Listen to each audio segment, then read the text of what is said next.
Hello and welcome to Kitterick Farms. We're back with another episode of Edgewater, Saskatchewan, and we are all done with the flax harvest. I'm just bringing up the last load of grain out of the field here to get this unloaded into our bins. Hopefully this is all going to fit in here without too many issues. I think we've got plenty of space in these bins, so I'm not too worried about it. Gonna see if we can get this auger under here on the first try. Looks like we lined things up pretty well. Everything's unloading here. I can't quite get zoomed out far enough to see it going into the bin there. All right, we are all emptied out here. That took a couple of tries. It looks like we've got some issues with both the trailer and the augers kind of sliding around a little bit on us from time to time here. Well, that's all right. I think I'm just going to leave this out here right now. We do need to work on shuffling our equipment around, getting some of it back in the sheds. I'm just not quite sure what we're going to need. With all of our harvest components done, we've got the grain in the bin. We ended up with a total of 77,000 liters, or if we look in here, I think we can actually see the bushel amounts. We've got 2,198 bushels of flax in the bins here, which is awesome. We're going to hang on to that until January to sell it when the price is high. The next step is we're going to dive into the field here and start baling up this flax straw. Now, I have not yet gotten a chance to play with any of the Vermeer DLC equipment really, so we're going to be trying out this awesome self-propelled baler today, I think. We're just going to take a quick look at the options. Yeah, maybe we'll go with the yellow wheels since it doesn't cost anything. There's just a few different tire options here. Oh my goodness, I think we're going to stay with those. Wide tires versus regulars. Normally I'd get GPS, but we're not buying this. I'm just going to lease it. And we're going to be, after a little bit here, probably leveraging the course play. I'm going to run this on my own, though, a bit before we get into that. And oh my gosh, $1,100 for the lease. It's still worth it. I don't have $214,000 to buy it, and I certainly don't want to take out another loan here. Taking a look at the cockpit, it's another pretty nice mod. We've got a clean interior, working dashboards. I mean, this is a Giants DLC mod, so I would expect it to be pretty top-notch here. So we're going to be driving right on out here into the field. Now, a lot of you have commented about where the how to get the start points on my course play courses set up better. We're definitely going to be doing that, but since we've already got these courses here and I want to make sure that we can harvest against the same lines, we're going to be using the courses that already exist. So I'm going to go ahead and load up this field one swath that we've already got. And as we can see, the start point is down over here, so we're going to drive down there. And I'm not going to start this off right away. I'm going to get into position, and we're going to do this manually just a little bit because I want to see how this baler works.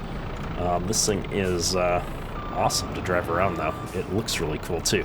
So we've turned this on. I don't know if I need to lower it or anything, or if we just start driving. We've got to probably lower it. There we go, lowered. And wow, look at how fast that percentage is going up on the bale. I wonder if there's a mechanism here. Yeah, I'm making 125 centimeter bales. Maybe we should go up to 180s. I don't know if I can change it halfway like that. Oh, when it starts beeping, I was supposed to unload that bale. Turn on automatic drop. Let's try that out, see how it works. All right, so that's a tiny bale. That was our first one. The next bale should be bigger. That's the theory, at least. And we've got a cool bale counter down there. I don't know. I'm sure there's probably a key that I can use to figure out how to reset that counter and such, but it'll be nice to keep track of how many bales we've created. The larger bales here are definitely going to hold more straw. I think this is going to be a wiser move. I don't want to be picking up a million bales out in this field. We're already going to probably have, I don't know, dozens of them, if not over 100. Okay, so it is going to dump out on its own. We got to stop when it starts beeping next time, though. Oh, and apparently it doesn't start making the bale until the door's closed. You know, you'd think I'd have actually remembered how some of this stuff works. I have run a baler in the past, although we tended to do small squares. I think I only did round baling once. So this is all new to me. If we jump in cab here, looking good, looking good. I'm kind of curious as we start to get full what that's going to look like. If we get any indications in the cab, if there's a flashing light or something on this dashboard down here or anything, that'd be kind of cool. I'm not seeing anything.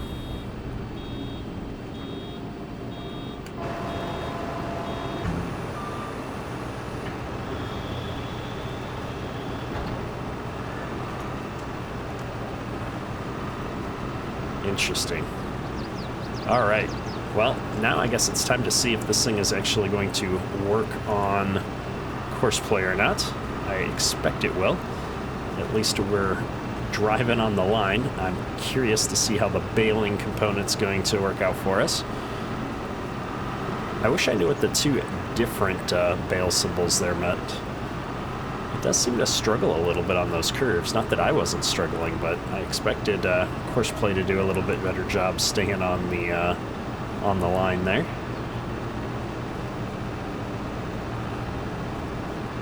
This thing looks like it'd be a comfy ride. All right, 99, 100. Yeah, he does a good job of stopping on the right spot. Bale's been dumped off. Closes up and moving on. Well, awesome. So with the baler off to the races there, making bales out in that field, the next step is we've got to pick these bales up and do something with them, sell them. Most likely, I don't think we're going to try and store the bales. And so we have at least a bale pickup trailer here. I was going to use a trailer with universal auto load because I think Courseplay has just added the universal auto load feature to it. I'm not sure if it works with bale pickup or not at this point.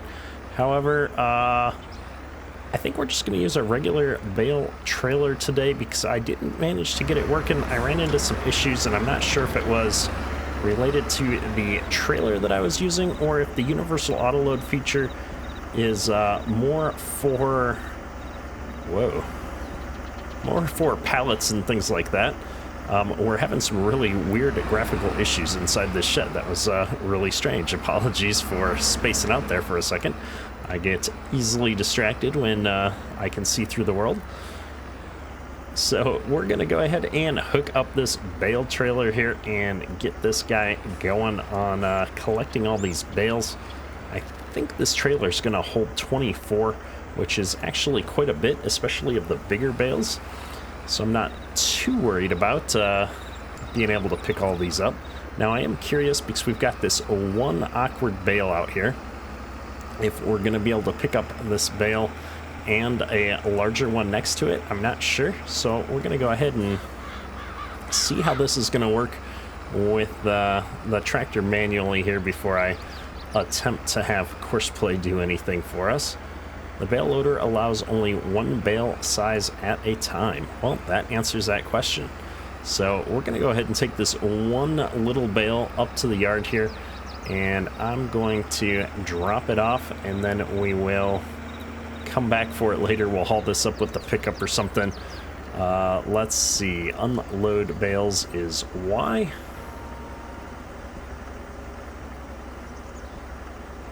Not the fastest implement in the world. And unload bales here. There we go. Looking good. So with that out of the way, let's get out here. I think I can just drive out in the field and hit the button and Courseplay is going to figure out how to go find all these bales. Let's see if this thing's going to work. Collecting / wrapping bales. Play. There we go. Well, this is easy. I'm not even having to really put much thought into this. I love how so many of the new Courseplay features are just set it and forget it. We used to have to do a lot of this kind of stuff manually and like set up your path and have an offset of the path that you were running on and all kinds of weird things to get stuff working. But here, you pretty much just drive it out into the field and tell it to go, and he's gonna figure it out. So while this guy figures out where all the bales are, let's jump back over into the Vermeer here. And it looks like we're doing a pretty good job. Actually, if I pop this back open, it's estimating it's going to take us 23 minutes to bale this field. And I suspect that the auto load trailer is going to be running behind us. These curves we're not doing a very good job on. We're leaving all kinds of little bits and pieces on the field. I'm thinking in the future, maybe I will manually take off the headlands and then just set the worker off when it gets onto the straight rows, where it can hopefully do a little bit better job, because it's doing horrible on these curves. Now, I'm kind of curious to see what our prices are going to be on this. It looks like a given bale we're going to watch here, we're getting close to 100%, is about 14.4 cubic yards. So if I pop myself into the commodity prices window here, if we're in cubic yards, and we've got a price of 74.61 times, we said 14.4 cubic yards, we're going to get just over $1,000 a bale, which is really good. We're going to make a fair amount of money on the bales on this field, at least enough to cover the loans that we took out to get this equipment to do the baling.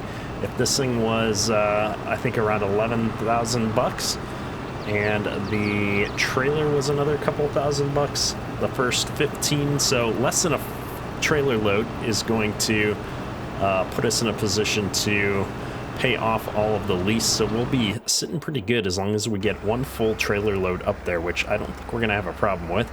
A trailer holds what, 24 bales, I think we said, and we're already at 6 on there. I can see more than 6 sitting out here, and we only need around 12 to 15 to pay off all of our leases.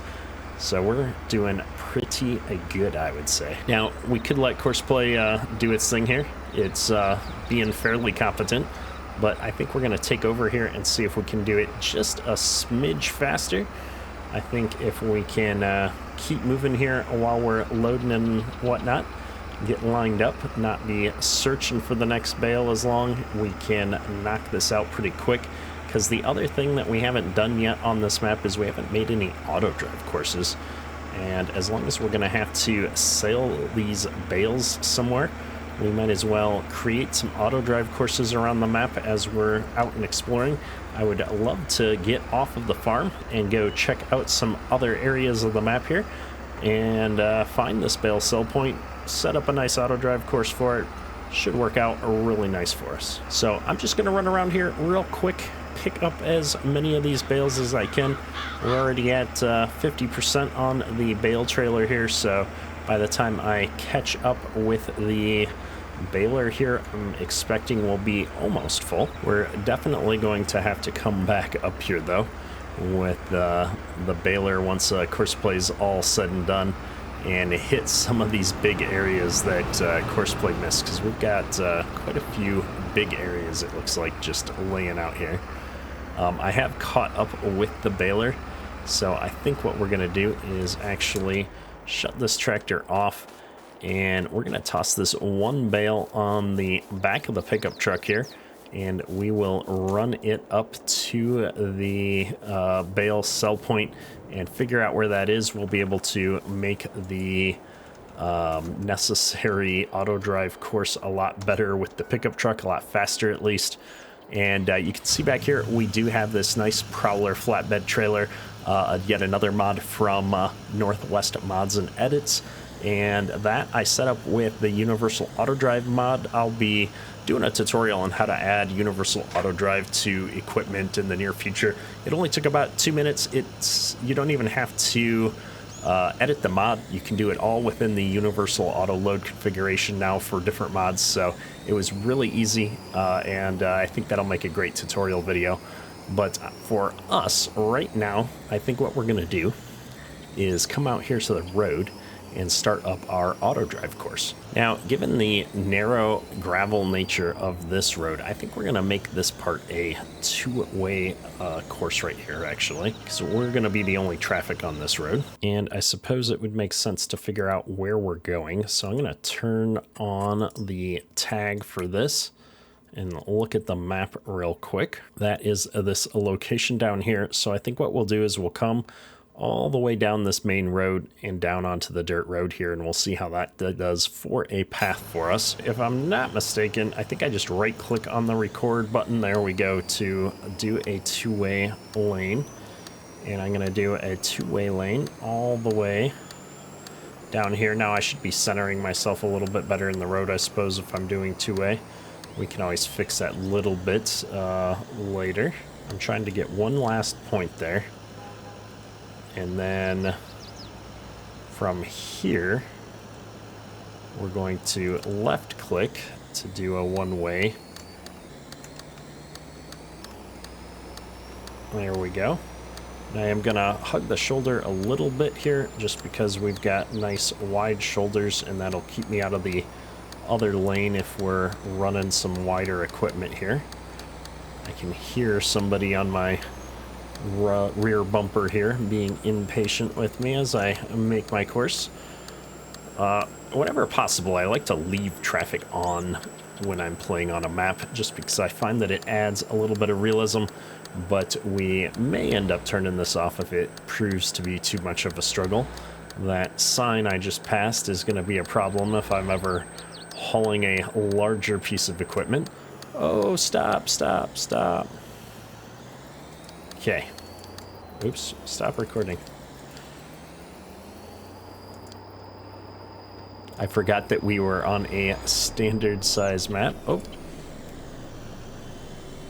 Yes, I know.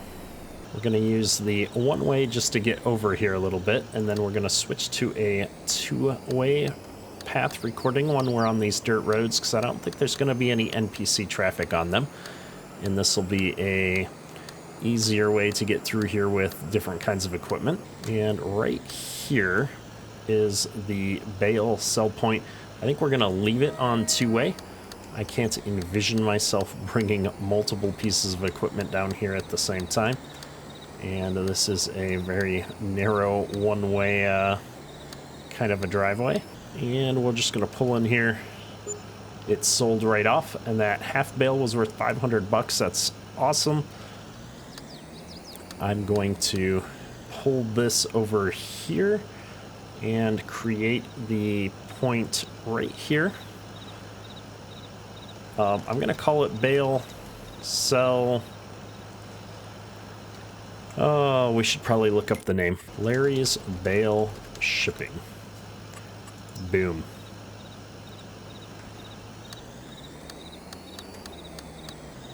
At some point, I may come in here and make this path not two-lane, because I'm worried that if we leave this two-way, it could try to get to that waypoint in a different way. And so I'm trying to remember how I do that. I think I can just take off this way. Yep.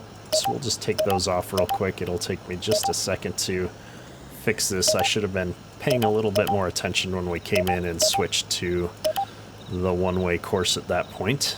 There we go. We are all cleaned up now. We've got a nice little loop down here and a single two-lane path in and out of here. At some point we may add on to our road network, but for the time being we're going to come back out here to the main road and just record the path heading in the opposite direction on the main road back up to our farm. Possibly get a farm loop set up as well. And this traffic is going to be the death of me.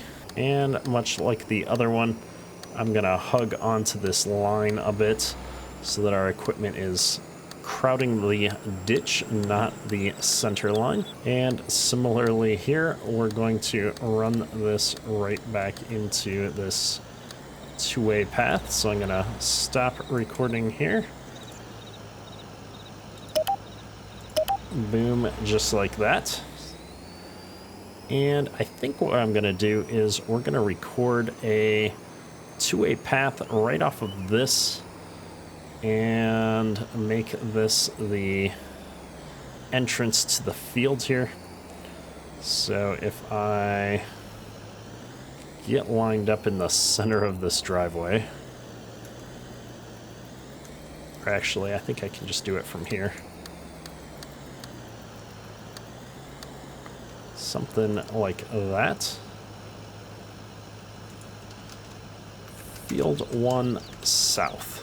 There we go. We've recorded just paths in and out of this. I made them two-way since the road out here is two-way, and I don't know where we might need to go with it. So that should work out pretty well for us. And I think that's actually going to be enough to get this bale trailer hauling things up to the sell point all by himself.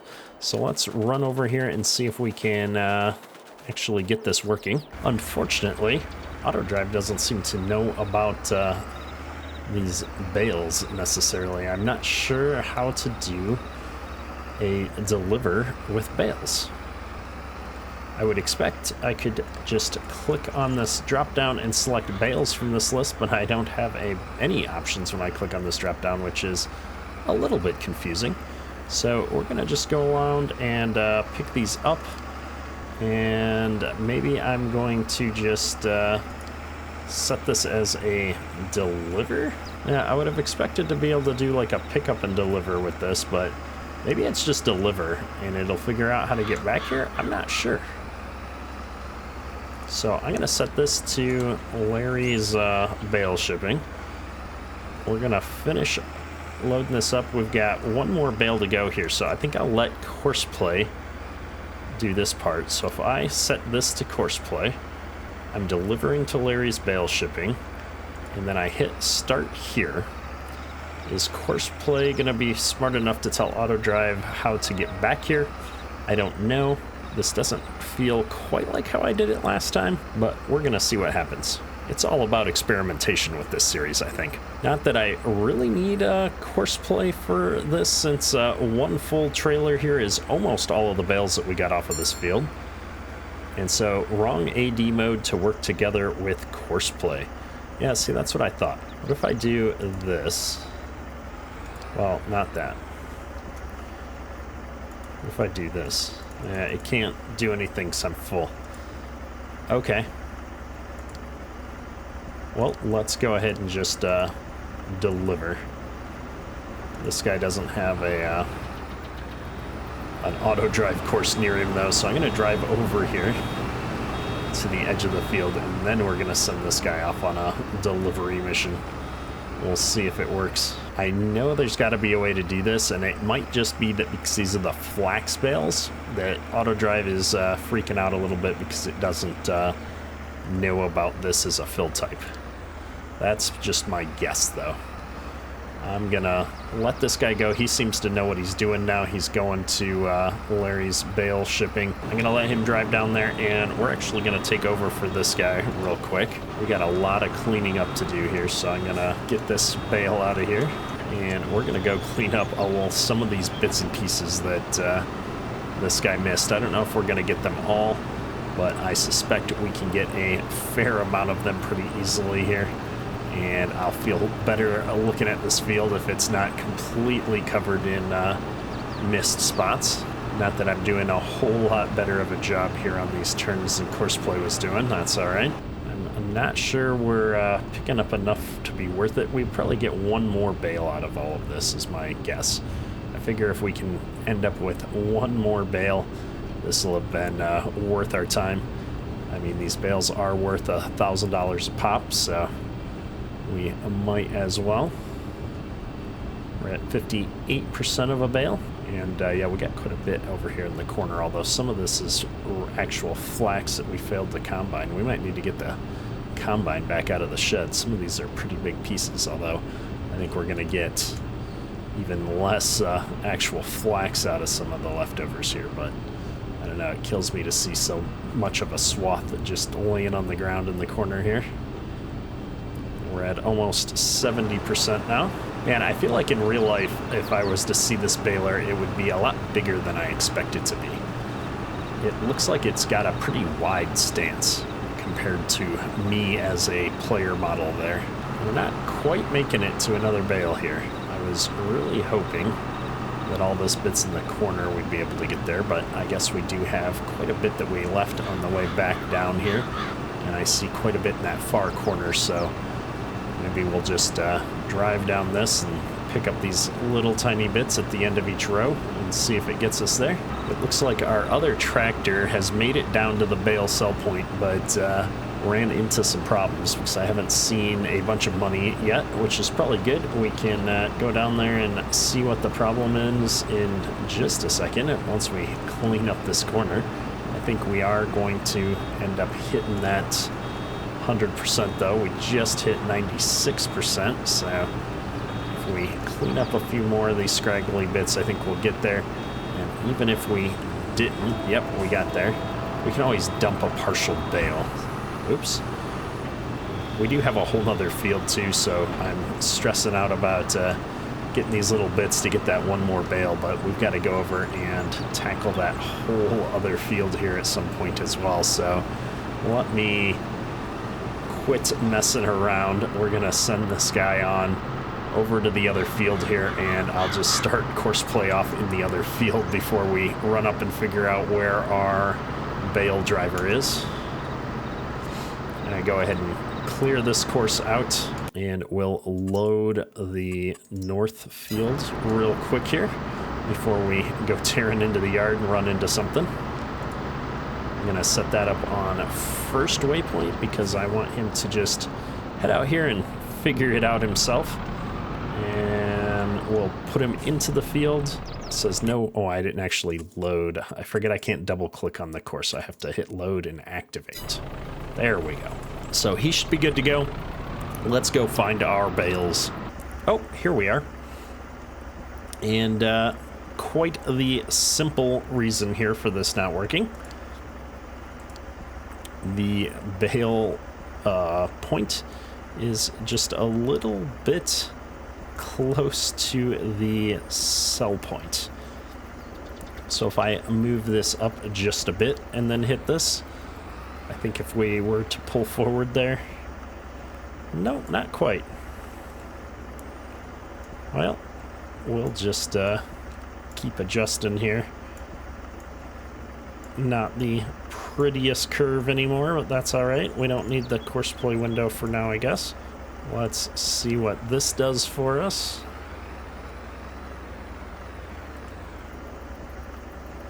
I would expect it now to start unloading. It's not doing that.